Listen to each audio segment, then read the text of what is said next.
I mean, that's a great point. The people of the nation should not be biased towards, one particular party and should not make their decisions out. I mean, by keeping in their mind, a particular party. So yeah, you actually mentioned a great point here. But Mr. Dinakar, also my question to you is, even after this map incident when it happened, Ladakh and Kashmir being shown as a part of other countries, even when you're saying, and it is quite evident that Twitter is trying to, target the sovereignty of the country. But then if such thing is happening, and if such guidelines are being made for the security of the country, then why is the opposition party still targeting and against decision? Let people will decide the real colors of those people who are making negative comments pertaining to this issue.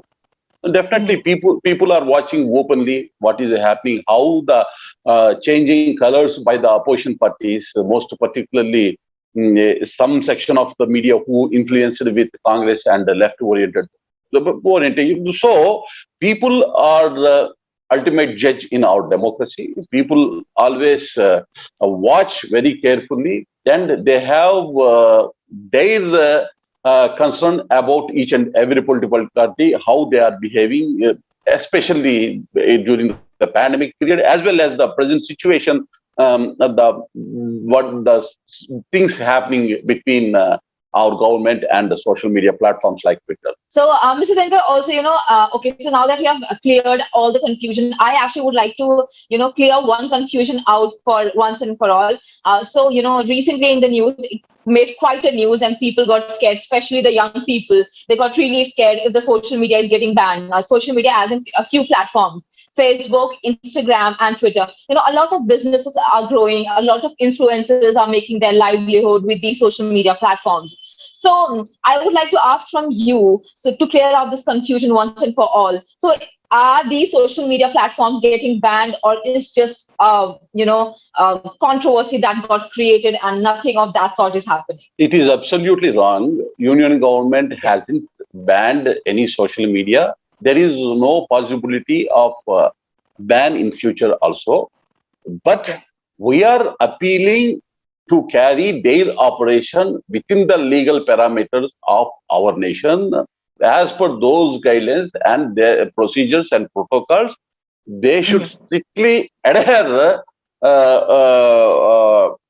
to carry their services effectively rather than creating some defectives to threat the sovereignty of our nation. There is no ambiguity in it.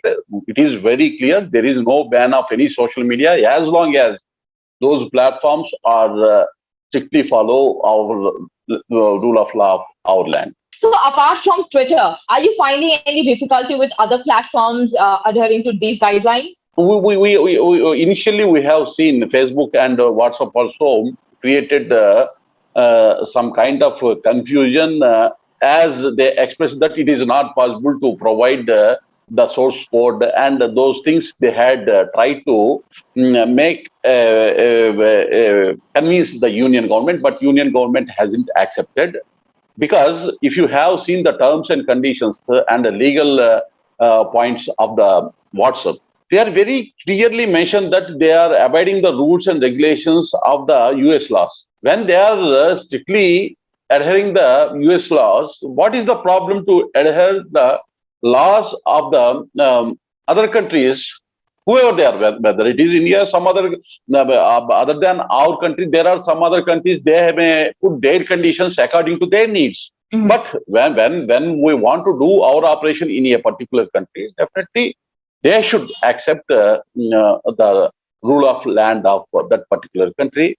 Like that, we also very much open that there is nothing. We are not asking any kind of information pertaining to the each and every user.